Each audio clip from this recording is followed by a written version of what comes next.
In the beginning, there was a free press. Well, not really, but it sounded good. By the end of the millennium, 5 men controlled the world's media, and the people rejoiced because their TVs told them to. Yet there was one man who operated outside their control. He and his motley crew were known as the People's Democratic Republic of Television.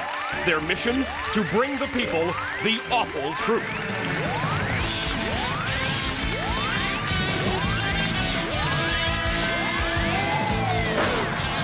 Tonight, from somewhere inside the PDR TV, please welcome Michael Moore.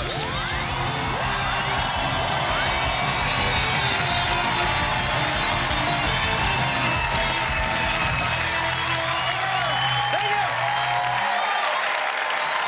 Thank you very much. Thank you. Thank you. Thank you, please. Please. Has anybody here ever had a problem with a bill collector? I mean, like, right? You, sir? Have you been, like, harassed by a bill collector? Can you stand up, sir, and tell us your story in 25 words or less? Do I have to? Yes. And I'll tell. What did a bill collector do to you? What did they do to me? Yeah. They wanted to garnish my wages and contact my work, and they did contact my work. Really? Yeah. And what had you done wrong? I didn't pay my bill.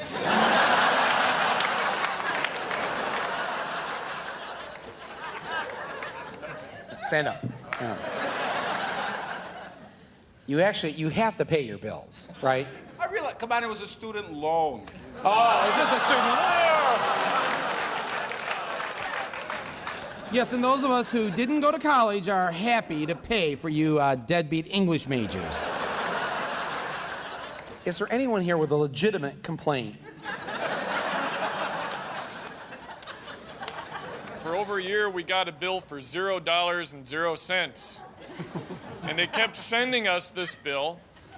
I wrote them a check for $0.00. We still got bills and threats. Wow. Okay, wait a minute. In the middle here. And what happened to you? The electric company in Michigan billed me for services while I lived in Illinois. And because I refused to pay it because I didn't live there, they put it on my credit report and I got denied a loan. Isn't this incredible how this happened? Wouldn't it be nice if there was a bill collector on our side? Huh? You know? I mean, what other show would even think about doing that?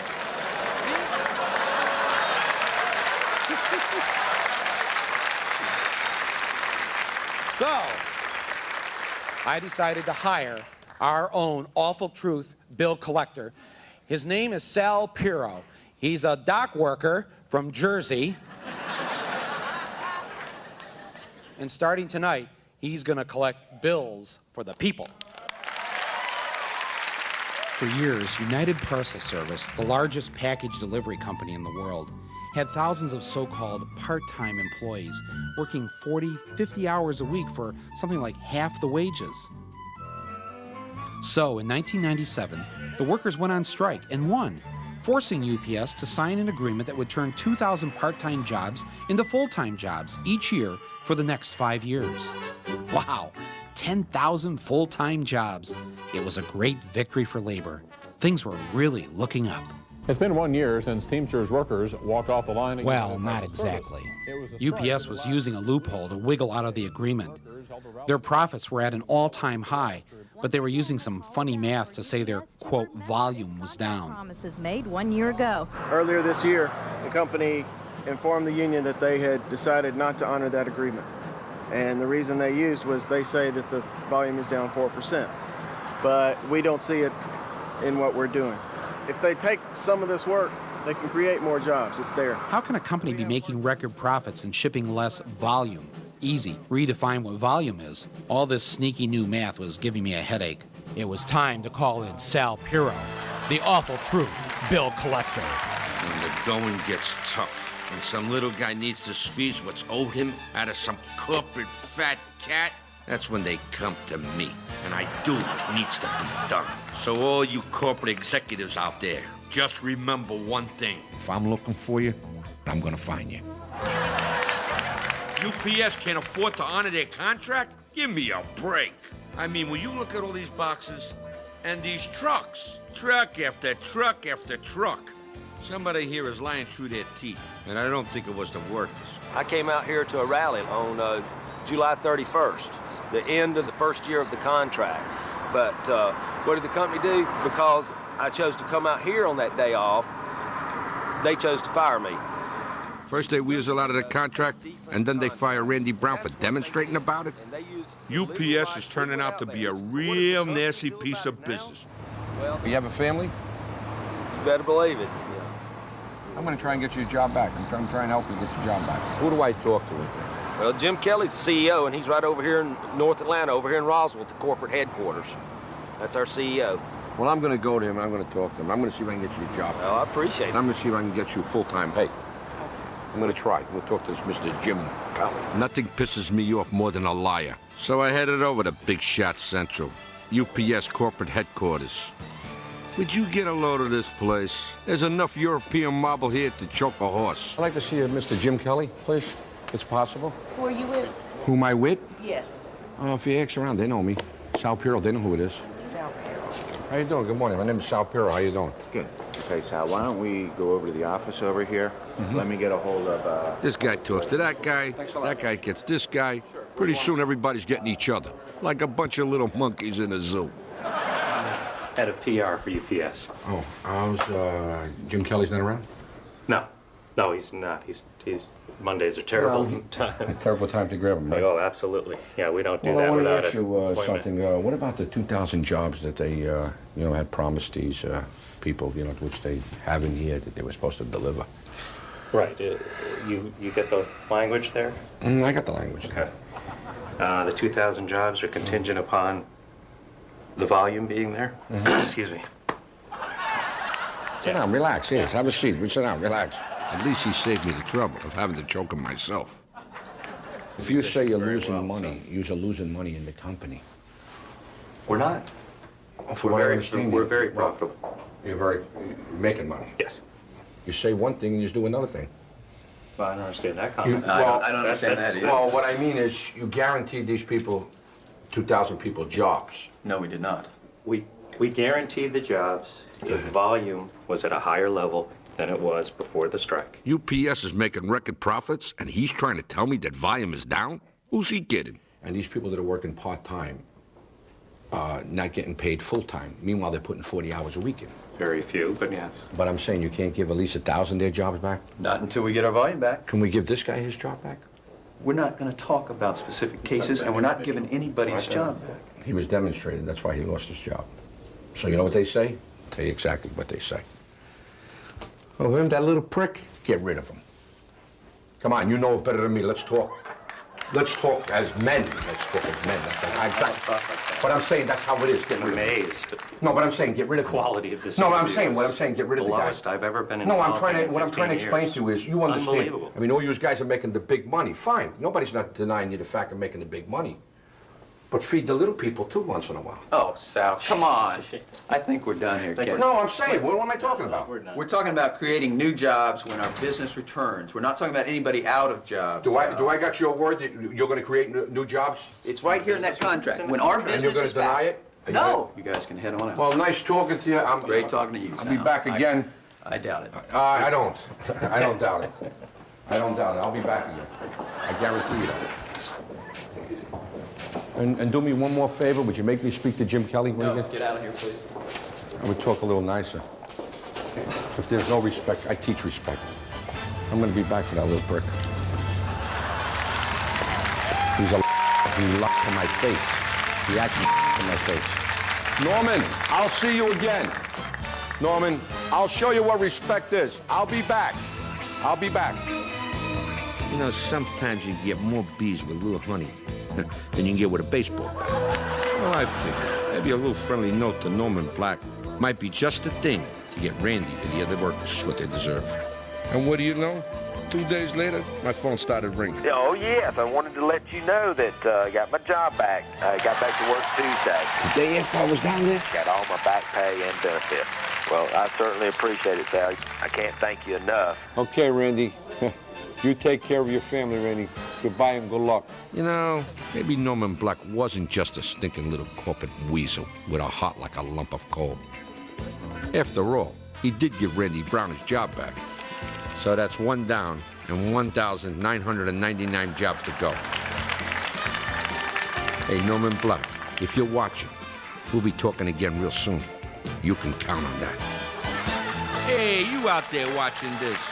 Why don't you send Norman Black and his boss Jim Kelly a letter and tell him what you really think of UPS. And hey, call collect.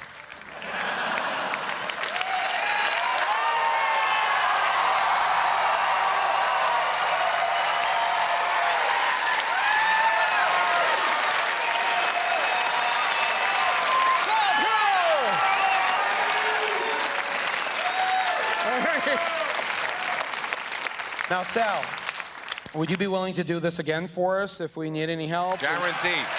Guaranteed. All right. Thanks again, Sal, for being here. Thank you. Thank you very much.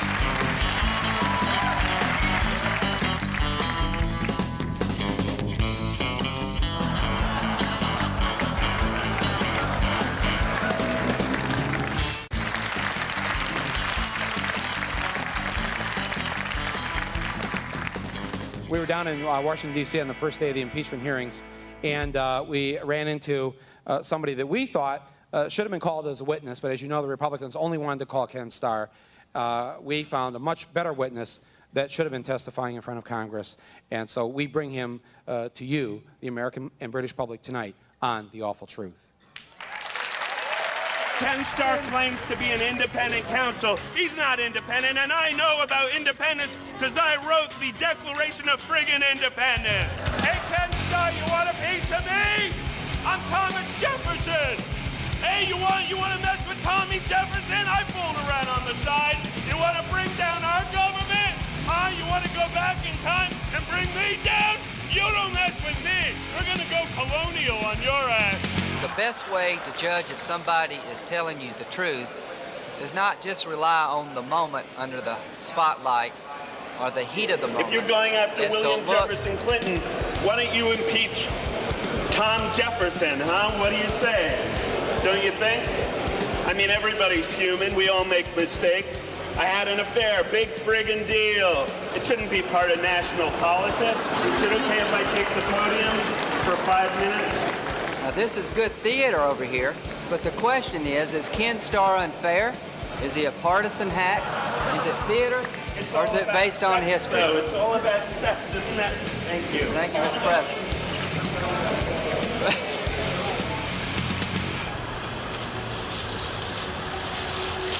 I did not have sexual relations with that woman, Miss Hemmings. That's what I told them back then. Everybody lies about sex. Big deal. Big deal. Thank you. Now, during the better part of 1998 and 99, of course, the country was distracted with Monica Gate and the impeachment and everything, but I guess most importantly, Clinton was distracted, right? And I know most of you are thinking, yeah, he's distracted by sex, but I think there's something else here.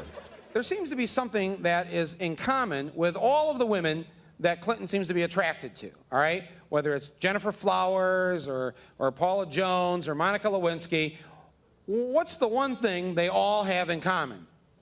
Big hair, all right? And if it takes big hair to get his attention back on the problems of the country, then I say let's put big hair on him. We're worried that Social Security is going to go down the toilet, that our old people aren't going to be taken care of. Put big hair on the old people. You know, he'll pay some attention to them. Our schools are crumbling. Make all the little kids wear big high hair. Beehives, bouffants, you know? We'll get Clinton's attention on it. You know, a lot has happened in the last year or two while he's been distracted with this whole impeachment thing. And one of those things is the fact that both India and Pakistan have developed the atomic bomb. It used to be 5 countries, then it was 7 countries, and now it's like 9 or 10 countries have the bomb. And seeing how if India and Pakistan want to be part of the nuclear club, I know a lot about that, having lived through the Cold War. Maybe I could go there and help them become, really good members of our atomic society, all right? So that's what I decided to do. Check this out. After years of being promised the possibility of all-out nuclear holocaust, one day in 1990, the Soviet Union just folded its tent and went home. No more Cold War, no more communist infiltrators, and of course, no more duck and cover. There was a turtle by the name of Bert, and Bert the turtle was very alert. When I was a kid, we were taught that if you just hit the deck and covered your head, you could actually survive an atomic explosion.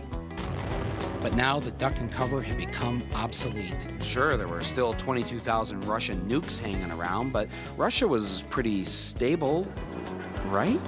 But last year, a whole new Cold War and arms race began between India and Pakistan.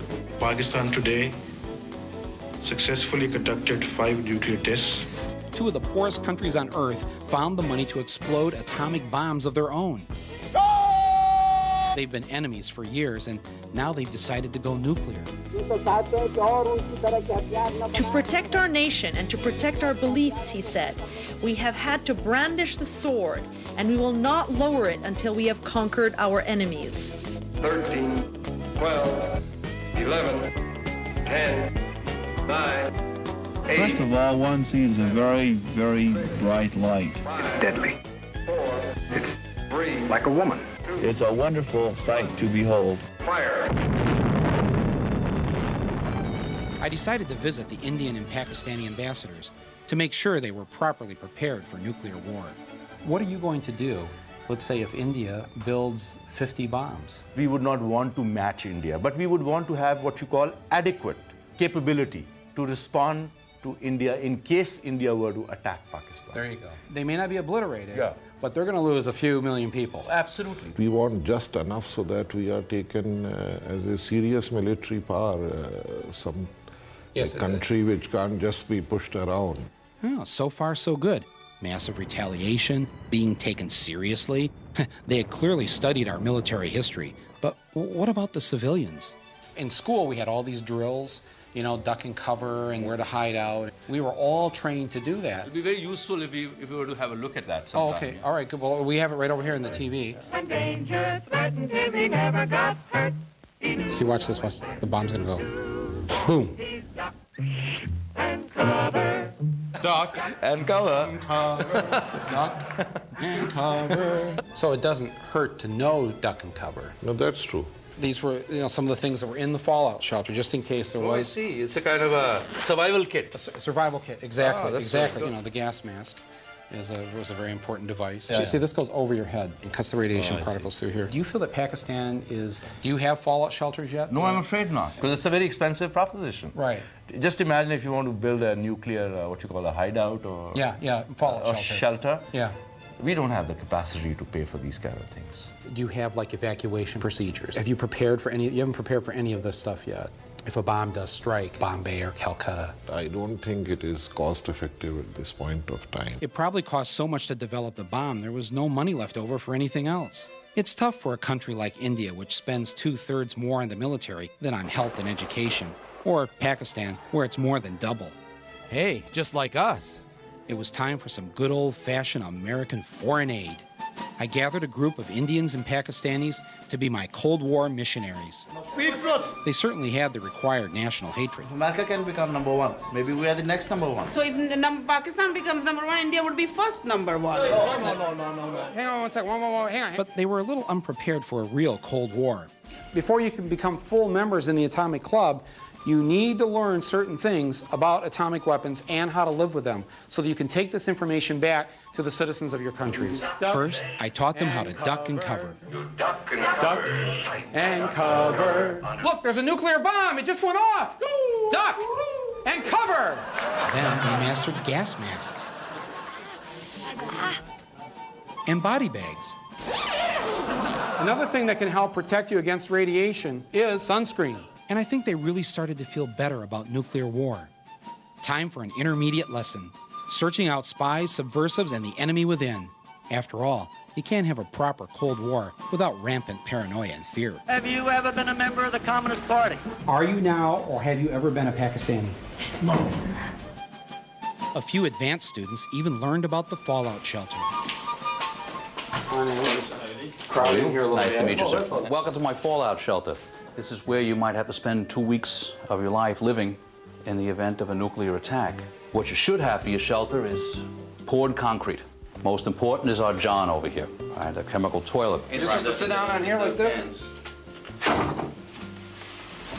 We're also going to have a good supply of tranquilizers. You may have children or a family member in here who didn't get in the shelter fast enough and got a dose of radiation, and in 2 or 3 days, they start to bleed. They might start to bleed rectally. They may start, their gums and their teeth will fall out, and we may have to put them out of their misery. Sure. Is cannibalism allowed in a shelter? In the 1800s, when they were snowbound out in the Rockies, bodies are protein sources. Is it just a question of survival? There may be people alive outside. We have food, we have water. Those people want what we have. The name of the game here is to survive. Your cousins come knocking on that door and they're trying to get in here, you're gonna have to kill them. Because then everybody else's life is a jeopardy. That's right. Okay, you kill him. Best thing to do is have a firearm. That way you don't have to get that close to them. Cost of killing your cousin is a lot of moral cost. Moral. But we do not follow that rule because at this point, the cousin is already dead. Already dead. My people were definitely ready to return home and share what they'd learned. All I needed was official permission. Would you take our help for just your own defense and protection of your people? Well, if you were to give it to us and we don't have to pay for it, we'd welcome it. Whatever information or systems are available is most welcome. Thank you for allowing me to send people over there to instruct the people of Pakistan. Most welcome, and we'll give you a visa. You require a visa, of course. You need a visa. Okay. How much does that cost? Oh, well, this is a good cause. We may not charge you for it. Oh, no charges. Okay. All right. Because I like free stuff. You know. I'd love to reach out to the Indian people and provide them with these resources. That's a very handsome offer. Oh, thank you very much. Well, I just met with the Indian ambassador, and I'm feeling pretty good about his understanding of the importance of duck and cover and of having a really cool arms race with Pakistan. I'm proud of them, and I'm sure they're going to do really well. Dum-dum, there was a turtle by the name of Bert. And Bert the turtle was very alert. When danger threatened him, he never got hurt. He knew just what to do. He ducked and covered, ducked and covered. He did what we all must learn to do. And you, duck and cover.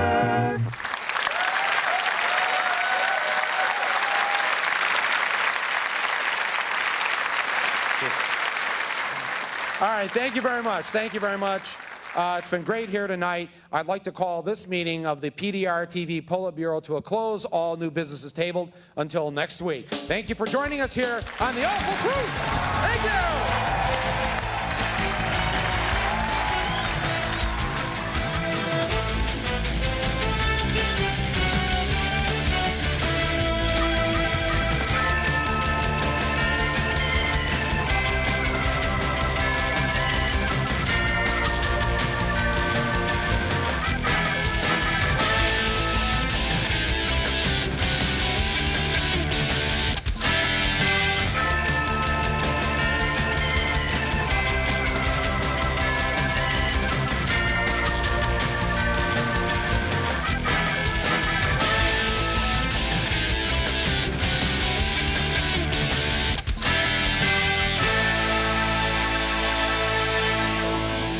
Michael, listen to me very carefully. I don't want to make myself clear to you. If I don't get my $50, there's going to be a big problem. You're never getting your $50. I want the $50, you understand? Hey, fuck you, Sal. Fuck you. No, fuck you. Fuck you.